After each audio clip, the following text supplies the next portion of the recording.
जी अस्सलाम वालेकुम। मैं Najam Hazari, vice president fifth pillar PEM Pakistan economic movement. जो पाकिस्तान इकनॉमिक मूवमेंट है, ये तहरीक मैंने और आबिद अली भट्ट साहब जो हमारे प्रेसिडेंट हैं उनके साथ मिलकर मैंने और आबिद भट्ट साहब ने स्टार्ट की थी ये तहरीक। इस तहरीक का मकसद ये था कि मुल्क के अंदर जो मौजूदा माशी जो बहरान है उससे किसी तरीके से निकला जाए और इस मुल्क को निकाला जाए, ना कि अपनी ज़ात के लिए काम किया जाए बल्कि इस मुल्क के लिए काम किया जाए। तो हमने सोचा कि क्यों ना सारी बिज़नेस कम्युनिटी को इकट्ठा करके पहली ऐसी तंजीम बनाई जाए जिसमें पूरे पाकिस्तान के बिज़नेस कम्युनिटी एक प्लेटफॉर्म पे हो। आपको कोई ऐसा प्लेटफॉर्म नज़र नहीं आएगा जहाँ पे पूरे बिज़नेस कम्युनिटी एक साथ बैठी हो। हर कोई लड़ है, झगड़ है, हर बंदे के अपने एक थिंक टैंक बना हुआ है, अपना एक उनका जो है प्रेशर ग्रुप्स बने हुए हैं। लेकिन हमारा मकसद वो नहीं था। हमारा मकसद था मुल्क को माशी बहरान से निकालना और हुकूमत के साथ मिल के उनकी पॉलिसी मेकिंग में और नए आइडियाज़ पे उनको आगाह करना, उनको बताना, उनको सजेस्ट करना।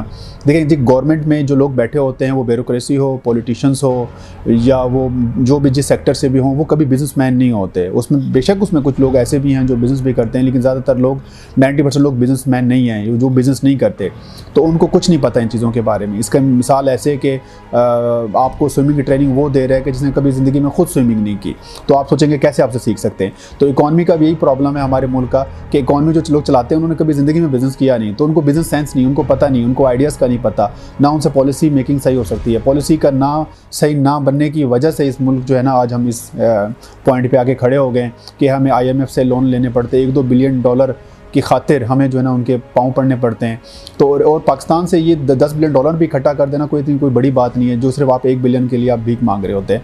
तो हमारा तो मकसद था कि हुकूमत के साथ मिलें और उनको बताएं कि जो जिस डोमेन का है, जो जिस स्टेक होल्डर है, उसके साथ मिल के पॉलिसी बनाई जाए उसकी अप्रूवल से, ना कि सिर्फ उनसे डिस्कस किया जाए। ऐसी कोई बात नहीं कि गवर्नमेंट पूछती नहीं है। गवर्नमेंट अक्सर ईमेल्स के थ्रू या वैसे फ़ोन के थ्रू या वैसे मीटिंग्स के थ्रू हमें इन्वाइट करती है, पूछती है कि जी हम ये बजट बना रहे हैं, पॉलिसी बना रहे हैं, लेकिन सुनने की हद तक। जब बाद में पॉलिसी या बजट बन के आता है तो उसमें हमें हमारी कोई चीज़ नज़र नहीं आती। तो हमारा मकसद यही है कि गवर्नमेंट हमारे साथ बैठे, हमारे साथ पॉलिसी मेकिंग करे जो जिस स्टेक होल्डर का है। फॉर एग्जांपल कोई लेदर इंडस्ट्री का है, तो लेदर का जो स्टेक होल्डर है जितना वो लेदर को समझता है, तो क्या आप समझते हैं कि कोई ब्यूरोक्रेट या कोई पॉलिटिशियन उतना समझता होगा? तो उस बंदे का होना वहाँ पे बहुत ज़रूरी है। मेरा ऑर्गेनिक का बिजनेस है, जितना ऑर्गेनिक को मैं समझता हूँ, मुझे नहीं लगता कि पाकिस्तान में कोई ब्यूरोक्रेट या कोई पॉलिटिशियन या कोई इवन कि आपका प्रेसिडेंट या प्राइम मिनिस्टर भी इतना ऑर्गेनिक को समझता होगा। तो जब पॉलिसी मेकिंग की जाए तो मुझसे बैठ के की जाए ना, मेरे साथ बैठ के की जाए। इसी तरह कोई गिलास बनाने वाला है, इसी तरह कोई फर्नीचर इंडस्ट्री का है, या कोई शू इंडस्ट्री का है, या फैशन इंडस्ट्री का है, या ऑयल एंड गैस इंडस्ट्री के जो लोग हैं, हम चाहते हैं कि उनके साथ बैठ के आप पॉलिसी बनाएं। जब आप उनके साथ बैठ के पॉलिसी बनाएंगे और उनको भी अपनी पॉलिसी का हिस्सा कहेंगे, तब ही इस मुल्क को बेहतर हो जाएगा। तो ये हमारा असल जो पाकिस्तान इकनॉमिक मूवमेंट जो हमने स्टार्ट की थी, उसका मकसद यही था कि बिजनेसमैन बैठ के जो है ना अपनी पॉलिसीज़ बनाएं। जैसे आप अदलिया देखें, अपनी डिसीजन मेकिंग को खुद करती है, फ़ौज अपनी डिसीजन मेकिंग खुद करनी है कि उन्होंने कैसे कर्नल को ब्रिगेडियर बनाना है, ब्रिगेडियर से लेफ्टिनेंट जनरल जाना है, जनरल से कैसे उन्होंने चीफ ऑफ आर्मी बनाना है। तो सारे डिसीजन मेकिंग खुद करते हैं, वो कभी किसी पॉलिटिशियन से या किसी ब्यूरोक्रेट से नहीं पूछते। लेकिन मसला है कि हमें पूछना पड़ जाता है। इसी तरह अदलिया है या मीडिया है या बाकी लोग हैं या पुलिस है, वो सारे अपने लॉज, अपनी चीज़ें अपनी खुद डिसाइड करते हैं। लेकिन हमारा है कि हमें खुद बनाने, हमारे रूल्स एंड रेगुलेशंस कोई और बना रहा है।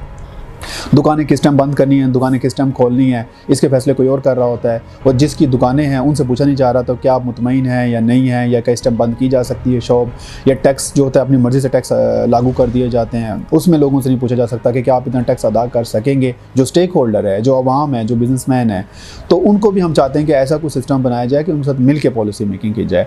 और इसके अलावा गवादर हमारा प्रोजेक्ट है, उसके ऊपर कोई फोकस नहीं। हम चाह रहे थे कि वो किसी अगर उसको प्राइवेटाइज़ कर दिया जाए, किसी बंदे को दिया जाए, या जिस तरह हमारे जो गवर्नमेंट के स्कूल्स हैं उनको प्राइवेटाइज़ कर देने चाहिए, जो हमारे हॉस्पिटल्स हैं उनको प्राइवेटाइज़ कर देना चाहिए। अगर आप स्टडी करें, रिसर्च करें, जैसे कि मैं आपको एग्जांपल देता हूँ, दुनिया का जो बड़े मुल्क से हेथ्रो एक एयरपोर्ट है, दुनिया का बहुत बड़ा UK का, तो अगर आप वो देखें, वो भी जो है वो प्राइवेट किसी बंदे का। लेकिन हमारे यहाँ जितने भी एयरपोर्ट सारे गवर्नमेंट चला रहे हैं, गवर्नमेंट का काम ही नहीं एयरपोर्ट्स को चलाना। फिर आप देखेंगे ये प्रॉफिट में आएंगे। जैसे PIA है आपका लॉस में, उसको प्राइवेटाइज़ कर दें, रेलवे लॉस में है तो उसको प्राइवेटाइज़ कर दें। गवर्नमेंट का काम होता है सिर्फ बैठ के इन इदारों को सिर्फ ऊपर से देखना, ना कि बैठ के इनको चलाना।